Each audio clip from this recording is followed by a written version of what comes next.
Yun mga katropa, natapos na natin yung ating engine block. I-ready na natin isasampayan mga katropa. So i-share ko lang yung about sa basic timing lang mga katropa para magkaroon ng idea yung iba.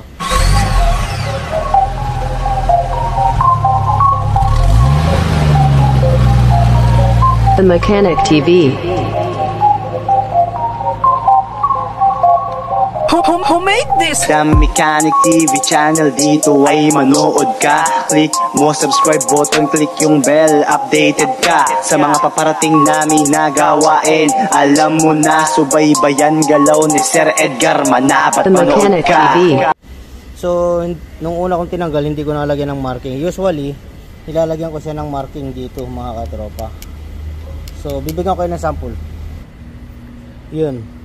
Usually before ko tanggal si timing chain, tina-timing ko muna sa kanyang top dead timing mark mga katropa. Hindi pala top dead dahil hindi naman top dead yung timing niya mga katropa. So usually nilalagyan ko siya ng marking dito. Dito halimbawa dito. Pinapunch ko dito yan, dito sa area na to yan. Yan, sa area na yan. Tapos papunch ko siya rito sa area dito. Yan. So yan, halimbawa lang mga katropa. Halimbawa pinunch ko na yan. Para kahit na wala akong special tools, itatapat ko lang si crankshaft dun sa puncher ko. Yun na yung timing ng crankshaft mga katropa. So yun nga, hindi ko siya na markingan.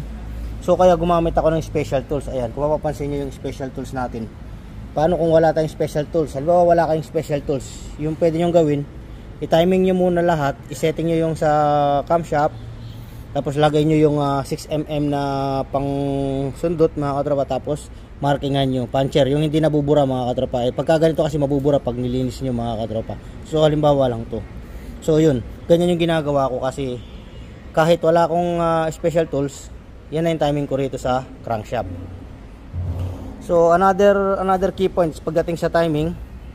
Halimbawa hindi na kayo magmamarking dito, wala kang special tools. Pagdating naman dito sa piston mga katropa, ayan. Pagdating dito sa piston, so pwede naman sukatin ng vernier caliper, ayan sinusukat ko yung lalim niya mga katropa. Kasi hindi naman top dead yan. Ford Ranger BT50 hindi naman siya naka top dead. So ayan yung timing niya, nakita niyo naman nakaset yung timing natin sa baba. Ayan. So yan yung timing yan. So binasa natin is 22mm. 22mm yung kanyang lalim mga katropa. So yun yung isang option. 22mm yung lalim ng piston to block mga katropa. Make sure na malinis kung susukatin nyo mga katropa. So yun nga, hindi ko siya na-markingan, kaya gumamit tayo ng special tools. So pagdating naman sa high pressure pump, meron ba siyang timing? Meron mga katropa. Hindi naman nila maglalagay ng mark na ganyan tatlo kung walang timing. Ngayon isi-share ko sa inyo. So yun nga, before ko tinanggal yan, yung position niya ganyan mga katropa, ayan tatlong dot sa high pressure pump. Saka bakit sila maglalagay ng timing sa sprocket kung walang purpose, di ba? So kagaya nito. Halimbawa, ito ayan di ba? Pero siyang marking para sa timing. So kung hindi ito valid sa timing, bakit pa sila maglalagay ng timing mark dito? So kung walang timing si high pressure pump, pwede naman kahit saan mo ilagay yan. Bakit pa sila maglalagay, di ba? So merong purpose mga katropa yung tatlong dot. Pagtanggal nyo ng bolt, makikita nyo na yan mga katropa, tatlong dot na yan, lilinisin nyo.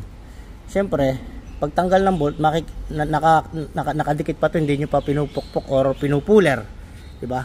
So nakaganyan yan, nakaganyan yung pwesto. Kasi meron na akong marking ngayon mga katropa. Kung mapapansin nyo, meron na akong marking ngayon diba? So yung ginagawa ko kasi, pagtanggal ko ng bolt, nililinis ko na yung loob, hinahanap ko yung tatlong dot na yan para maibalik ko sa dating pwesto pag ibabalik na natin si sprocket. Halimbawa, nagtanggal tayo, nagpalit tayo ng chain, nagpapalit tayo ng sprocket or mag-overhaul, diba? So yun. So yung ginagawa ko yan nga mga katropa, share ko sa inyo, malapitan, ayan.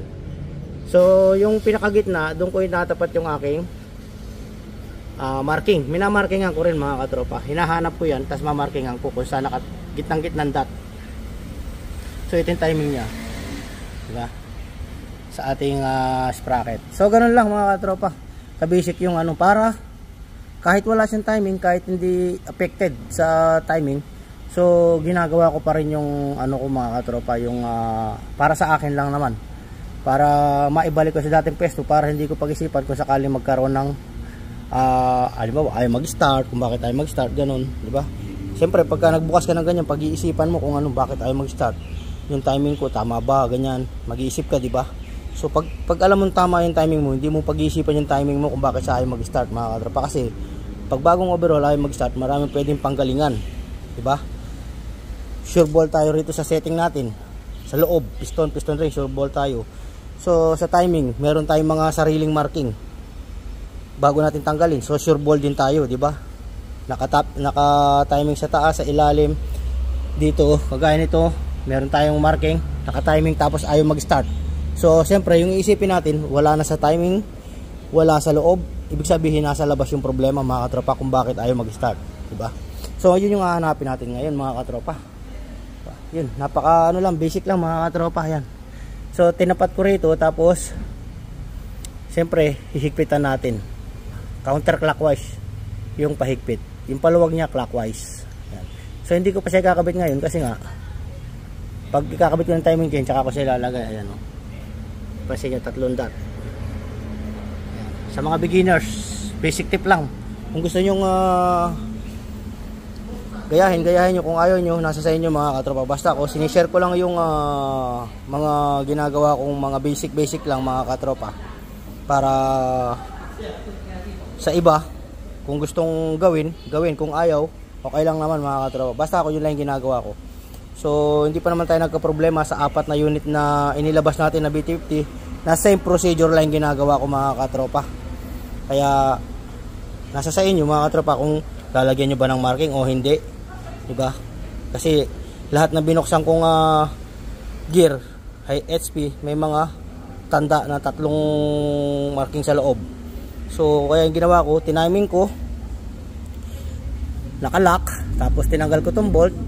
Nakita ko yun, nilinis ko, nilagyan ko ng marking para maibalik ko sa dating pwesto. So yun lang mga katropa, yung basic ano natin about sa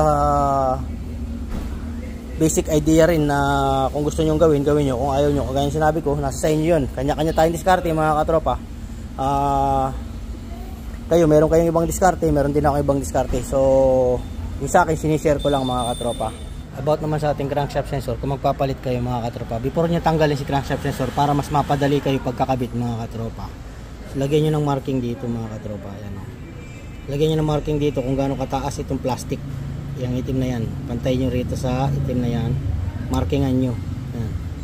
Para pagkabit nyo, ganun pa rin ibabalik mga katropa, para hindi na kayo mga pangapa sa clearance ng ating crankshaft sensor. Hindi naman pwedeng dikit yan, hindi naman pwedeng pataas, hindi mag-start, dapat yung tamang-tama lang. So para hindi kayo mahirapan, markingan nyo rito, isang salpak lang. Pagka salpak nyo ganyan, tsaka nyo nahigpitan,